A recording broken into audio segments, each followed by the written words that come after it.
लोकसभा चुनाव 2024 नजदीक आ रहा है और ऐसे में नरेंद्र मोदी सरकार और भाजपा के खिलाफ विपक्षी नेता एकजुट होते हुए दिख रहे हैं। बिहार के मुख्यमंत्री नीतीश कुमार और डिप्टी सीएम तेजस्वी यादव बुधवार को दिल्ली में कांग्रेस नेता राहुल गांधी से मिले। यह मुलाकात कांग्रेस अध्यक्ष मल्लिकार्जुन खड़गे के घर पर हुई। मुलाकात के बाद नीतीश और राहुल ने मीडिया से बातचीत की। नीतीश कुमार ने कहा कि हमारी विपक्षी एकता पर बात हुई है। ज्यादा से ज्यादा पार्टियों को एक साथ लाने की कोशिश है। हमारी सकारात्मक बातचीत हुई है। राहुल गांधी ने कहा कि नीतीश जी की पहल बहुत अच्छी है। अपोजिशन को एक करने के लिए ऐतिहासिक कदम उठाया गया है। विचारधारा की लड़ाई को लड़ेंगे। देश पर आक्रमण के खिलाफ लड़ेंगे। अपोजिशन को एक करने में एक बहुत ऐतिहासिक कदम लिया गया है। आपने सवाल पूछा कितने ऑपोजिशन पार्टीज को इकट्ठा करना है।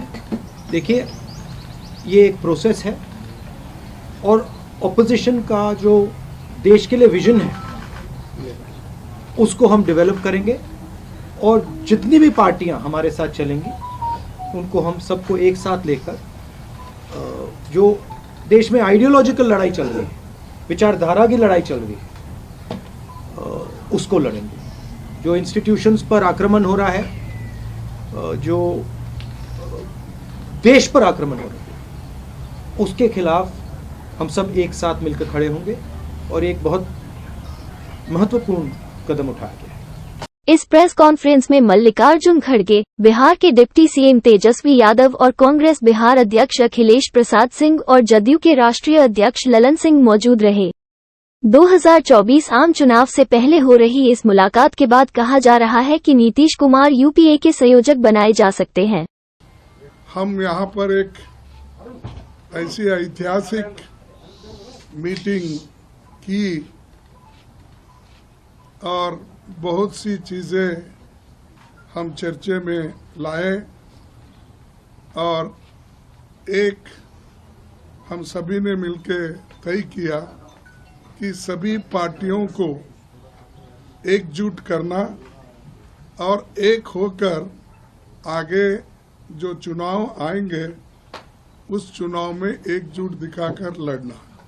तो ये हमारा निर्णय हुआ है और हम सभी मिलके उसी रास्ते पे काम करेंगे और नीतीश जी, राहुल साहब, तेजस्वी जी और ललन सिंह जी, सभी हमारे जो नेतागण यहाँ बैठे हैं उसी लाइन पे हम काम करेंगे।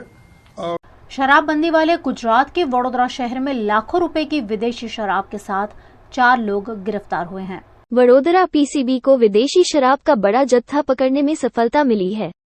महाराष्ट्र से वडोदरा लाई गई विदेशी शराब की 900 पेटी बरामद हुई है। 45 लाख से ज्यादा की कीमत की विदेशी शराब के साथ 4 लोग भी पकड़े गए हैं और कई वाहन बरामद किए गए हैं, जिसमें बिश्नोई गैंग के 4 सदस्य पकड़े गए हैं। महाराष्ट्र से यह शराब किसने मंगवाई उसकी तफ्तीश पुलिस कर रही है।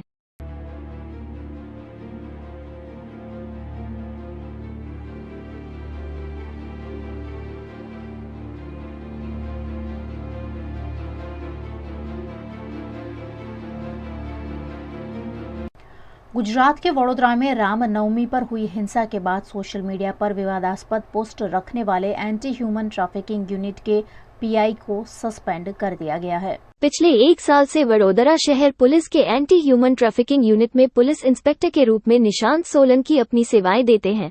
रामनवमी के हिंसा के बाद उन्होंने फेसबुक पर कुछ आपत्तिजनक पोस्ट रखे थे जो वायरल हो गए थे।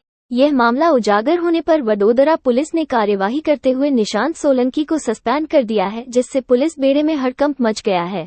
वडोदरा के शिक्षा क्षेत्र में अग्रसर रहे सिग्मा ग्रुप ऑफ इंस्टीट्यूट को सिग्मा यूनिवर्सिटी के रूप में मान्यता मिल गई है, जिसकी खुशी में यूनिवर्सिटी द्वारा कार्यक्रमों का आयोजन किया गया है। गुजरात के वडोदरा शहर में पिछले 20 सालों से सिग्मा की शैक्षिकी संस्थाएं कार्यरत है।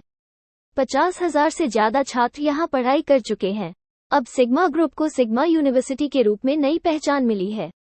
इस खास मौके को सेलिब्रेट करने के लिए यूनिवर्सिटी द्वारा 2 दिवसीय आयोजन किया गया है, जिस पर पत्रकार परिषद में जानकारी दी गई। Sigma group of institutes was started in 2002 और अब 21 साल की जर्नी के बाद अभी we are becoming a university and we feel ourself very proud कि जब NEP पॉलिसी लॉन्च हो रही है तभी हम भी यूनिवर्सिटी बन रहे हैं, जो कि it will give us a great advantage to become one of part in India's growth. Sigma हमेशा से मल्टीडिसिप्लिनरी एक्शंस में बिलीव करती है और अभी we are trying to understand कि हमें पुराने मैप्स ये नए दुनिया में, नए वर्ल्ड में यूज़ नहीं करने चाहिए। So technology wise we want to grow, we are doing a tie-ups, job के साथ we are trying to do a startups, we want to launch a multidisciplinary course जहाँ पे इंजीनियरिंग वाला बच्चा बिजनेस एनालिटिक्स भी पढ़ पाए, फार्मेसी वाला बच्चा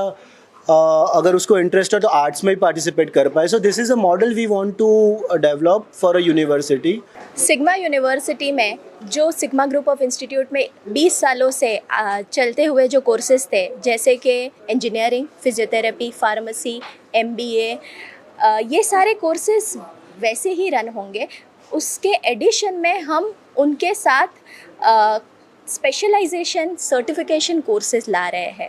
सो and we are adding many other courses like we are adding science, arts, हम DMLT में जा रहे हैं, then we are rise, Harvard और KPMG, ये सारे जो स्पेशलाइज सर्टिफिकेशन जो बाहर देते हैं उनके साथ मिल के हम कोर्सेज चलाएंगे।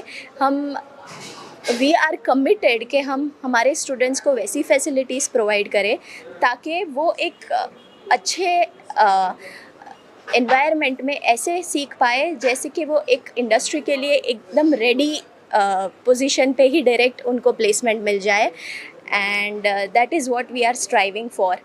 सिग्मा यूनिवर्सिटी के अंतर्गत हम लोग ये चाहते हैं कि हम स्टूडेंट्स का ओवरऑल डेवलपमेंट पे फोकस करें, over and about the conventional things. बाकी स्टूडेंट्स की कंफर्ट के लिए जो कोई भी ज़रूरत है वो हर ज़रूरत को हम पूरी करने की कोशिश करें, न कि सिर्फ एजुकेशन बल्कि overall develop student with a good humanity sense also.